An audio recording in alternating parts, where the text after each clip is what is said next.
धन का अभाव सदा रहता है। इस सत्य को समझ लेना, फिर आगे बढ़े। धन एक ऐसा सद्गुण है, अच्छा है ना, जिसका अभाव कभी नहीं मिटता।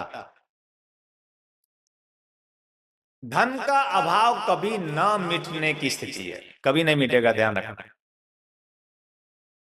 चाहे 1 रुपया हो और चाहे 1 लाख करोड़ हो, अभाव बराबर बना रहेगा।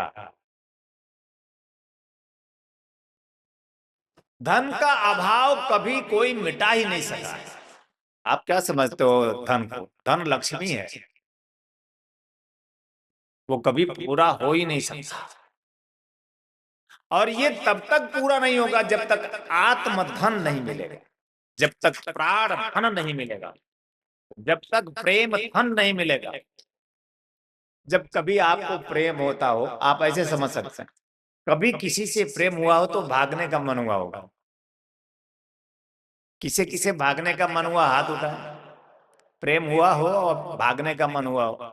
बस संजय सिंह जी, देखिए उनकी पत्नी बगल में बैठी है, लेकिन देखिए कितने ईमानदार शिष्य हैं मेरे। और इसे ही शिष्य कहते हैं कि पत्नी के बगल बैठकर दोनों हाथ उठाकर कहा, गुरुदेव मुझे प्रेम हुआ और भागने का मन हुआ। इनके लिए जोरदार तालियां। तो मैं सिर्फ ये कहना चाहता हूं कि प्रेम धन न होता तो सब कुछ छोड़ देने की भावना का जन्म न होता। प्रेम अगर धन न होता तो धन को त्याग देने की भावना का जन्म ना होता, कि सब कुछ छोड़ देंगे, रहेंगे तेरे साथ, जिएंगे तेरे साथ और मरेंगे तेरे साथ। जरूरत पड़ेगी तो मड़ई में भी रह लेंगे, पर्वत पहाड़ में रह लेंगे।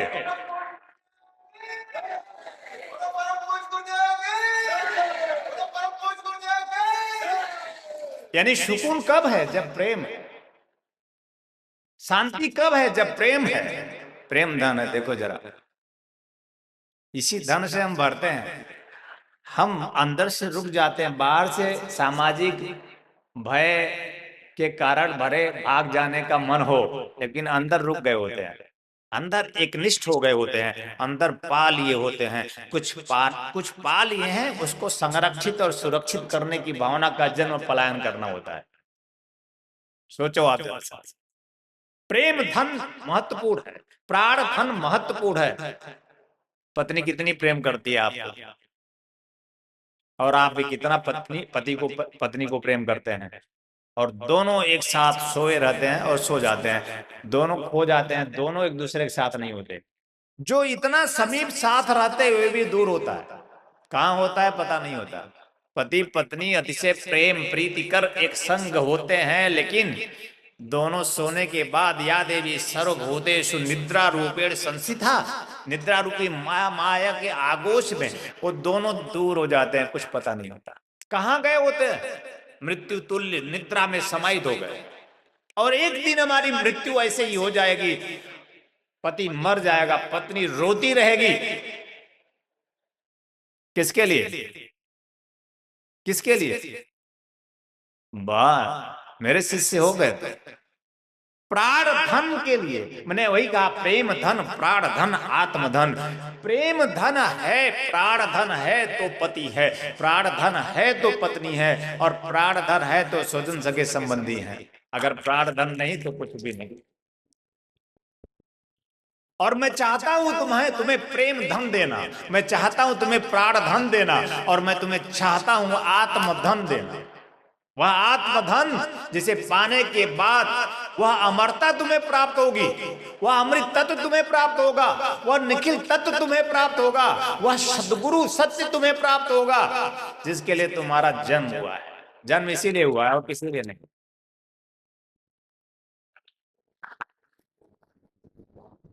और मैं धनाभाव में उनके पास पहुंचा, दिल्ली। एक कमरे से निकलकर दूसरे कमरे में प्रवेश करते हैं, मेरी दृष्टि उनके ऊपर पड़ती है और मेरे मन में विचार आता है, इस पूरे ब्रह्मांड में इनके जैसा कोई नहीं है।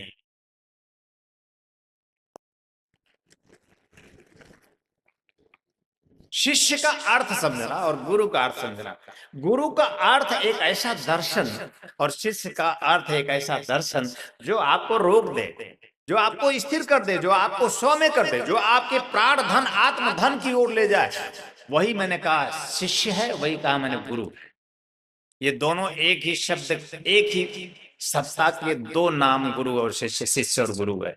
एक ही सत्ता, वह परमात्मा गोविंद गुरु सत्ता एक ही है जिसका नाम गुरु और शिष्य है। मेरा ही नाम गुरु और मेरा नाम ही शिष्य। मैं भी तुम्हें, तुम भी मेरे शिष्य हो प्राण धन, तुम भी मेरे शिष्य हो आत्मधन। मैं तुम्हें गुरुत्व देना चाहता हूं, एक ऐसा गुरुत्व कि परिस्थितियां चाहे जितनी विपरीत हो, लेकिन तुम कभी न डगमगाना।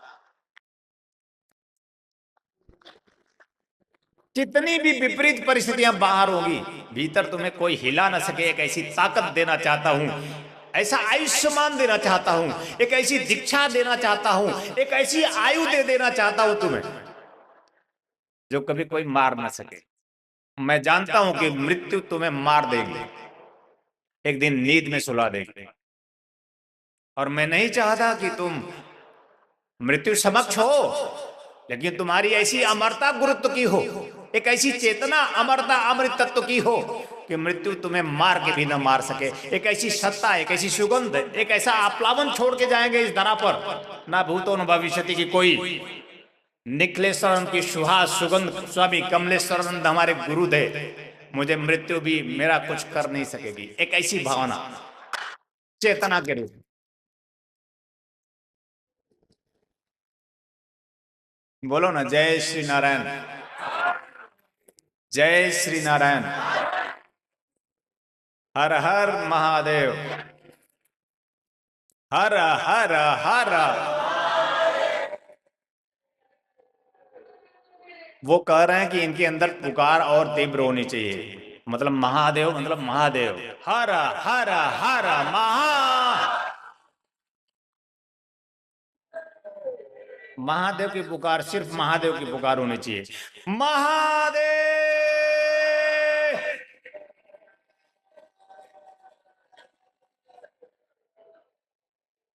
ठीक है, बाद में पूरा कर लेंगे। हम पुकारेंगे तो वो होंगे, हम पुकारेंगे तो वो अवश्य होंगे, हम पुकार करेंगे तो वो अवश्य मेरे होंगे, वो पुकार करेंगे तो अवश्य ही मेरे में जन्म लेंगे। हम जिसकी चाहत करेंगे वह गुरु हूं, गुरु हो शिष्य के जीवन में तो जो पुकारेगा उसका जन्म होगा ही जन्म होगा। पुकार के गुरु का अर्थ ही होता है कि शिष्य पुकार करे, एक ऐसी पुकार करे उन्मुख, तो निश्चित रूप से जो चाहता होगा उसका जन्म हो जाएगा। कृत्या महाशक्ति एक ऐसी मानस कन्या है जो त्वरित और तीक्ष्ण कार्य करती है। ये कोई है नहीं, आएगी नहीं, लेकिन एक ऐसी मानस शक्ति में गुरु देता है अपने शिष्य को। कृत्या महाशक्ति दीक्षा के माध्यम से एक ऐसी मानस शक्ति को प्राप्त करना है कि ऐसी मानस शक्ति को जन्म देना। कृत्या महास्वरूपणी अत्यंत तीक्ष्ण कार्य करती है। आपने सोचा और किया, ऐसा ऐसे नहीं चाहते क्या कि सोचे और हो जाए, ऐसा। तो कृत्या महाशक्ति त्वरित और तीक्ष्ण कार्य, सकल कामना सिद्ध करने वाली ऐसी महाशक्ति कृत्या है मानस कन्या। 6 महीने के अंदर आप अपने अंदर भीतर एक ऐसी शक्ति पैदा कर सकते हैं कि आप सोचे और कार्य सफल हो जाए। असंभव नहीं है, सब संभव है। आपके लिए कुछ भी असंभव नहीं है, नथिंग। और इस संसार सागर में कुछ असंभव है तो वह प्राण आत्म पद है। इस संसार सागर में असंभव है तो प्राण आत्म पद है। और मैं जब से आपके समक्ष आया हूं, ऐसी शक्ति, ऐसी दीक्षा आज गुरु जन्म दिवस पर देना चाहता हूं कि आपको यह असंभव भी संभव हो जाए, प्राण आत्म धन प्राप्त। मेरी चाहत है, आपकी चाहत है, आपकी चाहत बनी क्या आप सिर्फ इसे चाहते हो जिससे आप हो जो आप हो? अगर आप सिर्फ इसे चाहोगे तो आप हमेशा के लिए रह जाओगे, अगर नहीं चाहोगे तो आप एक दिन समाप्त हो जाओगे। क्या आप समाप्त होना चाहते हो?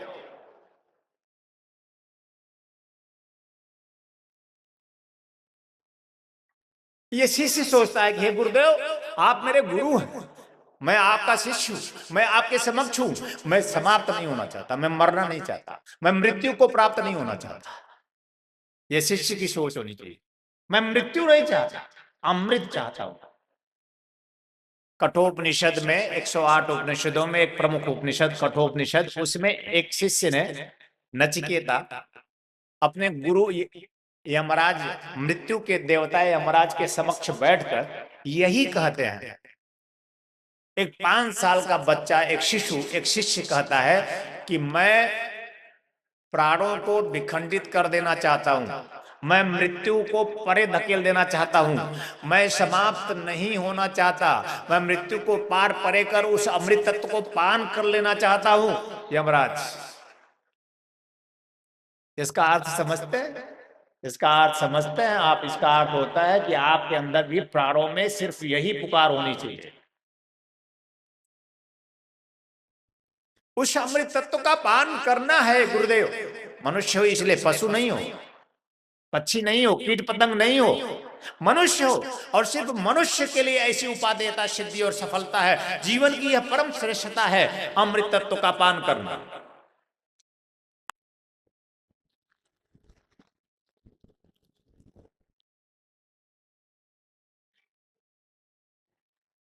एक ऐसा धन,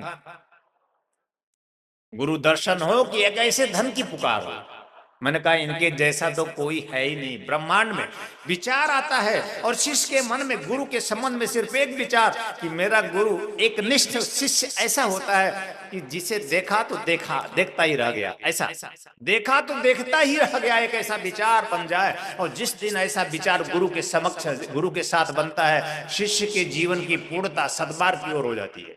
असतो मा सद्गमय, वह जो उपनिषद की युक्ति श्लोक है वो हमारा जीवन बन जाता है। अस्तो मा सद्गमय, वह सत्य मार्ग हमें प्राप्त हो जाता है, वह शिव मार्ग हमें प्राप्त हो जाता है, वह शिवत्व हमें प्राप्त हो जाता है। अस्तो मा सद्गमय, सद सत्य है, सद सत्य है, सत्य का मार्ग, शिवत्व का मार्ग है। गुरु, गुरु का अर्थ है, गुरु का अर्थ है कि जो आपको सत्य दे, जो सत्य मार्ग पर गति दे, जो आपको लोभ नहीं दे, लालच नहीं दे, जो आपको चमत्कार नहीं दिखाए, जो आपको भय नहीं दे, चमत्कार नहीं दे, जो भय मुक्त करे, जो चमत्कार से विरक्त करे। कुछ नहीं होता, सब माया है। या देवी सर्वभूतेषु माया रूपेण संस्थिता, नमस्तस्यै नमस्तस्यै नमस्तस्यै। वह महादेवी, वह महाशक्ति, वह महाचेतना क्या है, और हम कैसे इन सबसे पार परे होकर उस परम की उपासना में लीन होंगे? वह परम हमें कैसे प्राप्त होगा जिससे सारे दुख मिट जाते हैं? मन के, मन में दुख है, मन में चिंता, मन में परेशानी, मन में अभाव, मन में क्लेश और कलह है, मन में तनाव है, कैसे मिटेंगे?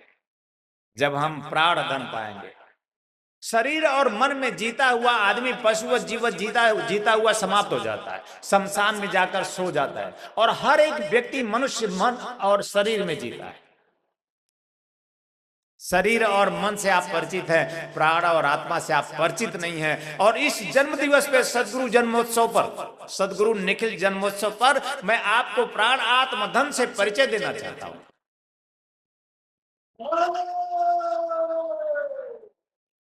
और मैंने धनदा यक्षिणी दीक्षा का मन से त्याग किया और गुरु दीक्षा धारण किया कि गुरु प्राप्त हो जाए तो ये परम दैवतम परम धन है।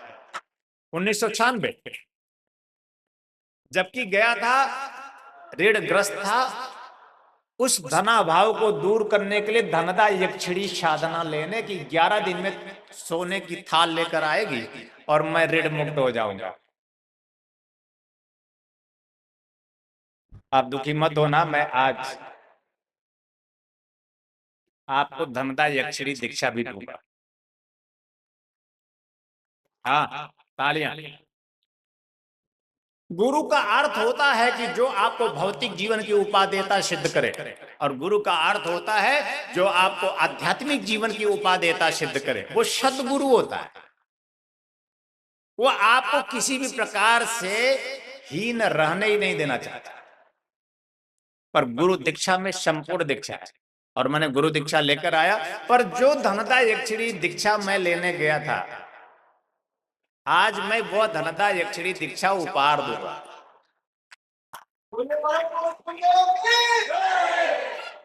एक ऐसा धन मिले जो बाहर भी सजाए और भीतर भी सजाए।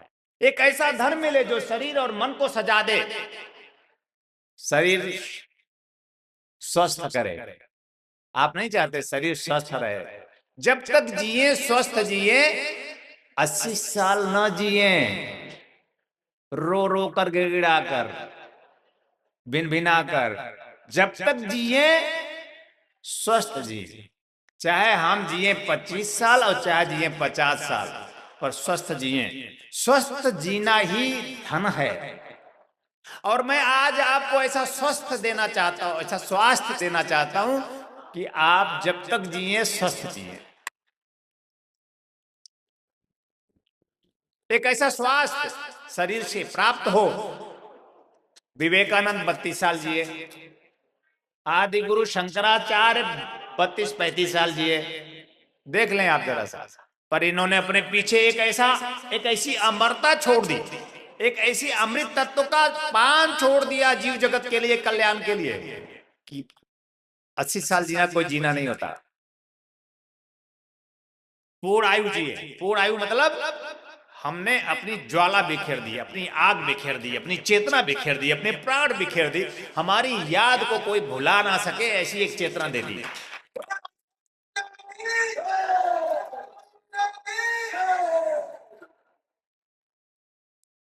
तो धनदा यक्षिणी सिद्धि आज मैं आपको सदगुरु निखिल जन्म, आप कहते हैं ना कि क्या मिला जन्म महोत्सव पे, उपहार मिलना चाहिए। यूं तो जिसका जन्म हो उसको उपहार देना चाहिए, जिसका जन्म हो उसको उपहार दो। लेकिन मैं आपका गुरु हूं, रिटर्न गिफ्ट, कि मैं आज आपको धनदा यक्षिणी दीक्षा, सिद्धि दीक्षा प्रदान कर रहा हूं, ये भी उपहार। और बहुत खुशी होती है आपको फ्री फ्री फ्री। तो आज मैं सब धनदा यक्षिणी दीक्षा फ्री करता हूं, आप सब ले लो, जिससे आप बाहर भी खुश रहो। आलू बिक जाए कि नहीं, दुकान बढ़ जाए, मकान बन जाए, वाहन आ जाए। धनदा यक्षिणी दीक्षा के माध्यम से सांसारिक भौतिक जीवन का सुखोपभोग प्राप्त कर लेना, और ऋण मुक्त हो जाना और ऋण बढ़ जाना, दोनों होगा। ऐसा धनदा यक्षिणी का अर्थ होता है कि चाहे जितना धन आप प्राप्त करोगे, और की प्यास कभी नहीं बुझेगी, और यक्षिणी पूरा करेगी। ऐसा मत समझना कि धन से कोई मुक्ति होती है। धन से मुक्ति होती ही नहीं, फिर धन का अर्थ नहीं रहता। जो कॉमर्स पढ़े हैं वो जानते हैं कि धन का अर्थ होता है कि इनके अकाउंट से मेरे अकाउंट में आए, मेरे अकाउंट से इनके अकाउंट में जाए, इनके अकाउंट से इनके अकाउंट में जाए, और सबके अकाउंट से सबके अकाउंट में चला जाए, तो सब धनी हो जाते हैं। जब अकाउंट में आना रुक जाता है तो गरीब हो जाते हैं। ऐसी धनदा शक्ति प्राप्त हो कि आपके पास पैसा आना रुके ही नहीं, पैसा आता ही रहे। ये शेयर मार्केट है।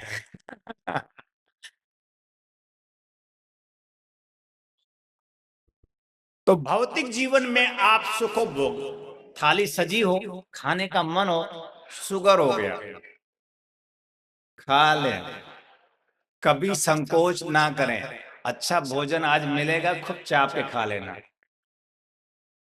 जन्म दिवस है, और जन्म होने का अर्थ होता है निश्चिंतता, निर्भीकता, निष्प्रियता। जल कीचड़ में रहकर सने रहेंगे लेकिन कमल खिला देंगे, ऐसा हमारा शिष्य होना चाहिए। एक ऐसी भावना होनी चाहिए। तो धनदा मतलब सुखो भोग, भोग भोगस्थ मोक्षस्थ करस्थ एवच। तुम भोग भोगो, मोक्ष करने के लिए तुम्हारा गुरु तुम्हारे साथ है ही। मुझे दुनिया की जो मिठाई पसंद आती है मैं खाता हूं, और मैं अच्छी मिठाई ही खाता हूं। पहली बात, जिस मिठाई को नहीं खाता और नहीं सबको सलाह देता हूं मत खाओ, अच्छी मिठाई खाओ। 100 मिठाइयों में तुम्हें एक मिठाई चूज करनी है तो उसको खाओ। जो अच्छा हो उसे खाओ, जो अच्छा हो उसे चयन करो। ये भोग है, भोग भोगना चाहिए। मुंह बना के मत बैठो थाली में, खुश रहो। ब्रह्मप्रिया नम्रता कमली कहती हैं आखिर यही जीवन है ना, लाओ आज खा लेते हैं, देखा जाएगा जो होगा। सब नकली ही तो है, दूध नकली, दही नकली, पनीर नकली। मैंने पनीर की आज सब्जी बनने वाली थी, कैंसिल कर दी। कटहल की सब्जी बनाओ जो पेड़ से पैदा हो। पनीर नकली, और आज लगन के समय में तो और भी सब नकली। और मैं इन्हीं बीच में रह रहा हूं। और भोगे रोग भयम, जब हम इनका भोग भोगेंगे तो रोग होगा, और जब रोग हो तो धनदा यक्षिणी के माध्यम से इस रोगों से मुक्ति हो जाए। एक ऐसा मंत्र, एक ऐसा आयुष्मान हो, ये होगा। ये मत समझना कि शरीर है तो सर्दी नहीं हो, गुरुदेव है ना सर्दी नहीं होगी। गुरुदेव है तभी सर्दी हो रही है, गुरु नहीं होगा तो सर्दी नहीं होगी। और गुरु को भी सर्दी होती है। राम जी थे तो तब थे तभी तक बुखार था, नहीं उसके बाद ना उनको सर्दी हुआ ना बुखार हुआ। कृष्ण जी जब तक थे तभी तक सर्दी बुखार था, जब वो नहीं थे। अब होता है क्या कृष्ण जी को सर्दी बुखार? हमें कुछ नहीं होता। अयम आत्मा ब्रह्मा अहम ब्रह्मास्मि द्वितीयो नास्ति। मैं वह आत्म चेतना हूं, मैं वह प्राणश चेतना हूं, मैं वह ब्रह्म तत्व हूं। मुझे कुछ भी नहीं छूता, सबके बीच में रहते हुए सबसे अछूता मैं निखिल तत्व हूं। ऐसा ऐसा ऐसा आप भी ऐसे ही मुद्राएं बनाएंगे तो आपका जीवन अपने आप में परिपूर्ण। अयम आत्मा ब्रह्म, गुरुदेव ने घोष किया है कि मैं आत्म स्वरूप में और कोई नहीं ब्रह्म हूं। एक ऐसी चेतना, निखिल तत्व, एक ऐसी आत्म चेतना। अयम आत्मा ब्रह्म, आत्म स्वरूप में कोई और नहीं, मैं निखिल तत्व हूं, आत्म तत्व हूं, मैं ब्रह्म हूं। तो मुझे तो कुछ नहीं होता। अब शरीर को तुमने मुझ मान लिया है, शरीर को तुमने इतना लिप्त हुए कि मुझ मान लिया। कहते भी हो कि ये मेरा हाथ है, मतलब तुम हाथ हो। तुमने मान लिया है कि मैं हाथ हूं, मैं पांव हूं, मैं नाक हूं। नहीं, ये मेरा हाथ है, ये मेरा हृदय है, मैं तो नहीं। ये मेरा शरीर है, ये मेरा मन है, मैं तो नहीं। मैं कौन हूं? अब मैं इस शरीर से अलग हूं। देखो जरा, तुम ही कह रहे हो, तुम ही समझते नहीं हो। मेरे सिर में दर्द है, मैं सिर दर्द हूं। मेरे सिर में दर्द है, मैं अलग हूं, सिर दर्द अलग है। ये सब शरीर के स्वभाव, शरीर के धर्म है। ऐसी चेतना, तुम अपने आप को ऐसी चेतना मान बनाओ। शरीर में दर्द है ना, ठीक हो जाएगा।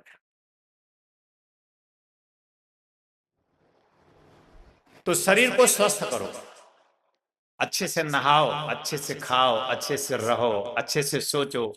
मन को अपने आप में विस्तार लेने दो, चेतना का। मन में शांति आने दो। मन में शांति तभी होगी जब तुम, आज मैं तुम्हें जो कह रहा हूं ऐसा सोचोगे तो मन शांति का विस्तार कर देगा।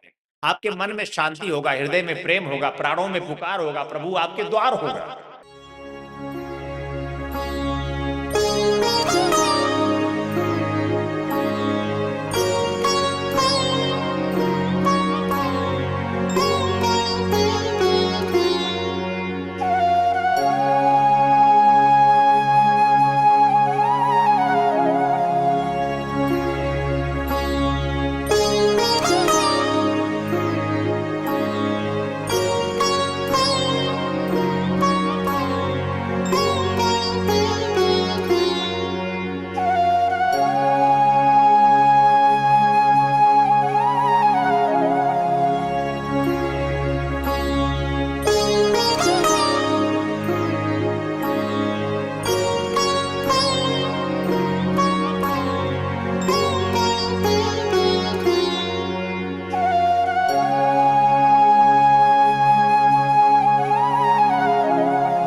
आनंद टीवी से जुड़ने के लिए आप हमें व्हाट्सएप करें 9277395752 पर।